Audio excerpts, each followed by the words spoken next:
Today's spoiler video is brought to you by Card Kingdom. Use the link below to pre-order your cards today. Hello everyone, it's Seth, probably better known as Saffron Olive, and it's time for another daily dose of Core Set 2019 spoilers. So I hear you wondering, isn't spoiler season over? Why are we doing daily spoiler videos now? And the reason is, while we were in Vegas, we missed some of the cards. So this is kind of one of our catch-up spoiler videos.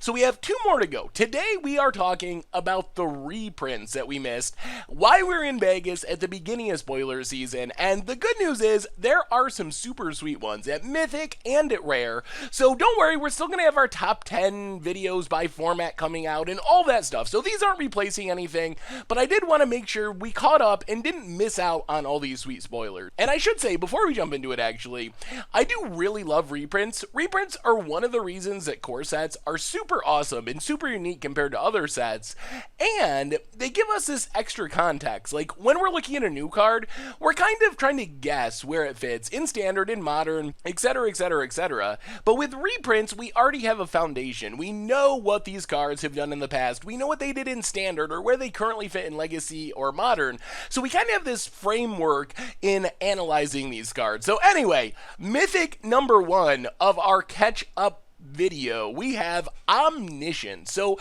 Omniscience, 10 mana, but you get a lot of power for the mana cost. You get the ability to cast spells from your hand without paying their mana cost, which means once you get this on the battlefield, assuming you have some number of cards in hand, it is really hard to lose. So Omniscience, when it was first in standard, it didn't really do a whole lot. It's just so expensive, and in standard, if you're ramping into Omniscience, maybe you should just ramp into the big threat that you're going to cast for free with Omniscience. That said, in our current format, we do have good ramp. We have Gift of Paradise, we have Hour of Promise, we see people ramping into Sifter Worms and Approach of the Second Sun. So it's not impossible that we could ramp into Omniscience. Whether or not this is better, as I mentioned before, than just ramping into the big threat on its own, definitely up for debate, but it is in the conversation as the top end of a ramp deck, and it is super fun at the very least.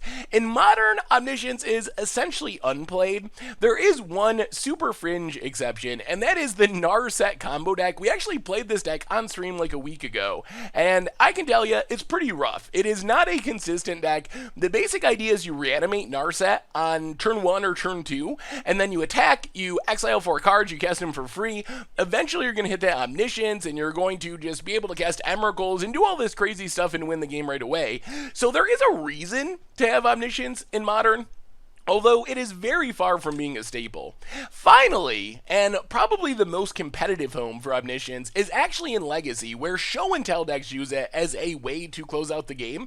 So once you get down Omniscience, you can either just hardcast an Emrakul, get an extra turn, annihilate your opponent, or you can win right away with Release the Ants, as weird as that sounds. Release Ants does 1 damage, then you clash, and if you win the clash, you return it to your hand. So clash, both players reveal the top card of their library, the more expensive card wins the clash.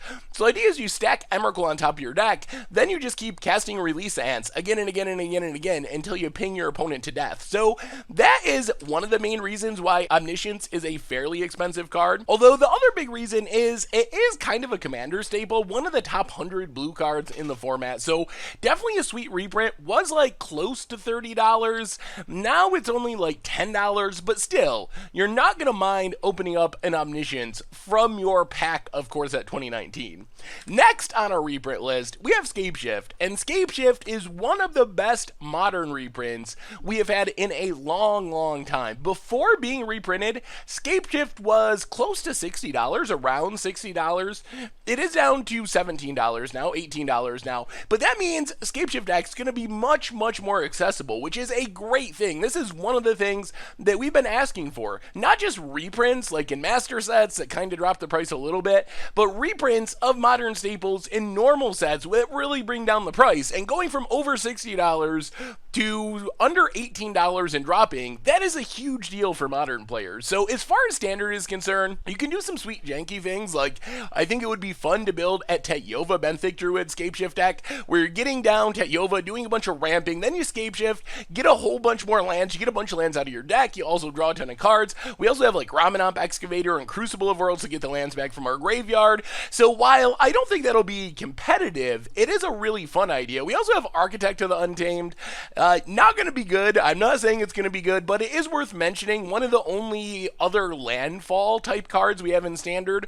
So I don't think Scapeshift will really see play in standard. Maybe that changes with Guilds of Ravnica or sometime in the next year. Maybe we get a landfall type mechanic that makes Scapeshift playable. The big deal though is Scapeshift is a staple in Modern. Titan Shift is a tier 1 deck, has been near the very top of the format at various times in the past, and Scapeshift is one of the namesake cards of the deck. The idea of this deck, if you're somehow not familiar with it, is you ramp up to 7 mana using Search for the Morrow, Sakura Tribe Elder, all that stuff. Then you cast Scapeshift, sack all your lands, you get 6 mountains and also a Valakut, and that ends up being 18 damage from Valakut at your opponent's face.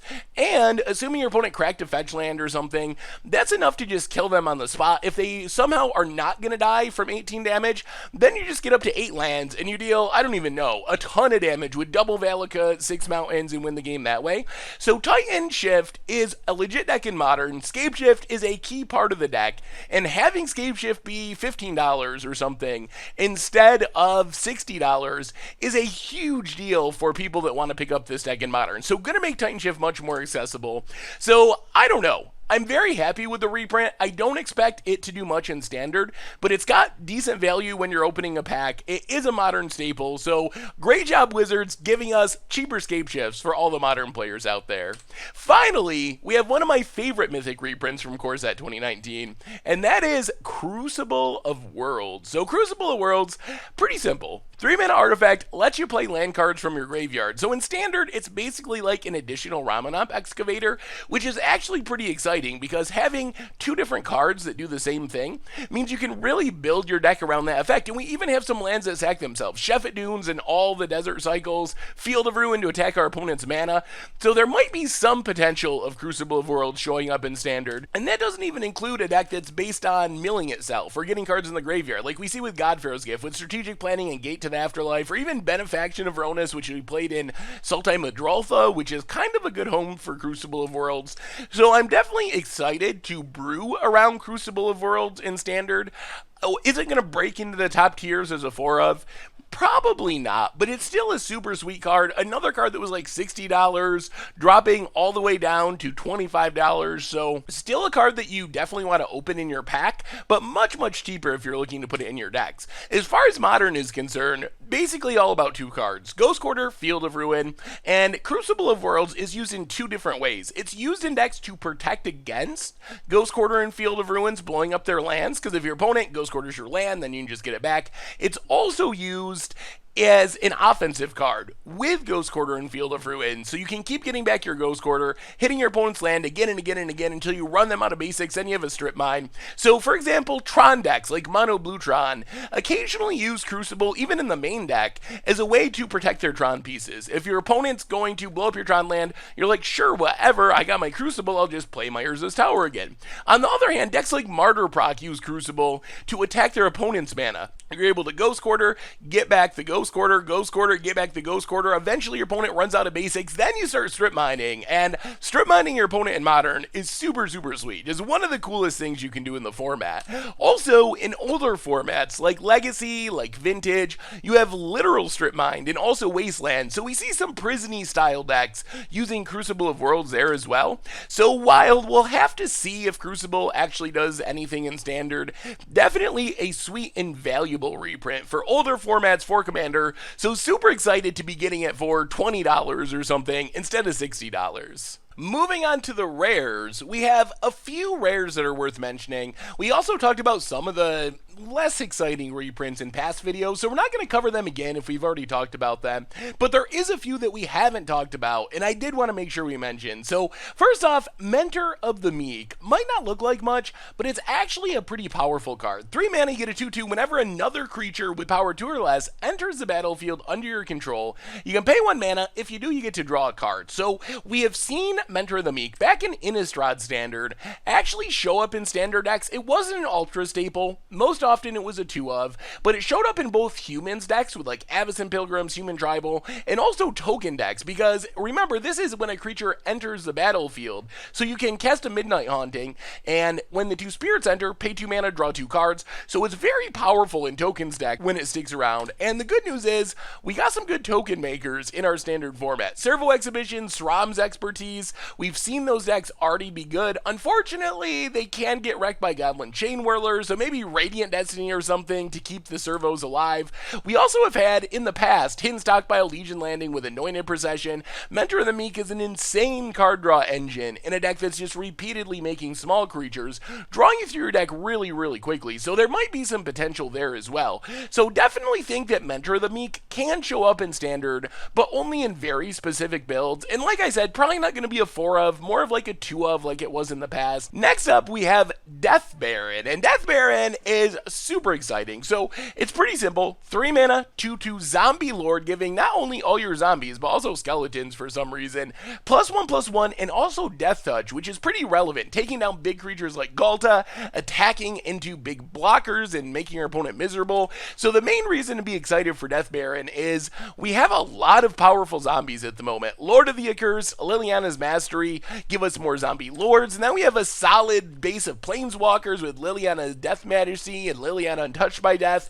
So I think it's possible that zombies will make a return in Standard, at least for the next like 2 or 3 months leading up to rotation. After rotation, when Amonkhet goes away, then things might be a little bit sketchy, and I'm not sure that zombies will survive rotation, but for the immediate future, the pieces are there for a Death Baron fueled zombie deck to be really, really good, with the redundancy of lords being really important to tribal strategies working. We also got Bane Fire, which is a pretty sweet burn spell. So yes, it's kind of like a fireball, X in red to deal X damage. The big deal here is if X is 5 or more, the spell can't be countered and the damage can't be prevented, which means this might be a piece for the red deck, like the Goblin Chain Whirler decks, to actually compete with the Teferi decks, the control decks, because the main way that a control deck is going to defeat the red deck is by countering their stuff, and Bane Fire being uncounterable is a huge deal in those matchups. Also could show up as a finisher in Ram decks. If you're playing Gift of Paradise, Hour of Promise, you can use Bane Fire as kind of an inefficient removal spell in the early game, and then in the late game, you can just cast it for like 10, 15 mana and kill your opponent maybe in 1 or 2 shots, even through counter spells. We've also seen it see play in the distant past in Modern as a finisher and Crack Clan Ironworks decks. Those decks have mostly moved on to other finishers, don't really need Bane Fire anymore, but there was a time when Bane Fire was kind of like a fringe staple in the Modern format, so you never know, it could return. So definitely not a bad reprint and a powerful card for sure. Finally, we have one of the stranger reprints from the set, and that is Magistrate Scepter. So Magistrate Scepter, 3 mana, you can pay 4, tap it, put a charge counter on it. If you get 3 charge counters on it, you can tap it and take an extra turn after this one. So this card, I could not find any record of it showing up in any competitive format as far as records were kept. So not something that has ever been a competitive staple. Although it is worth mentioning, we do have Paradox Engine in Standard, and if you can play a bunch of mana rocks, Power Stone Shards, Gilded Lotus, cast some spells, dump your mana into Magistrate Scepter, it does seem like an easy way to go infinite with Paradox Engine in Standard, and that doesn't even include the casual ramifications, where you can use ways of like proliferating, putting counters on things to just really go crazy. So the card has never been legal in Modern, and it hasn't been legal in Standard in many, many years, and it hasn't been legal in Standard in many, many years. So it'll be interesting to see if Magistrate Scepter actually has what it takes. So definitely a dark horse reprint, but I'm excited for it. I love taking extra turns, and I am really looking forward to brewing around it, both in Standard and in Modern. So those are the reprints I want to mention for our catch-up video.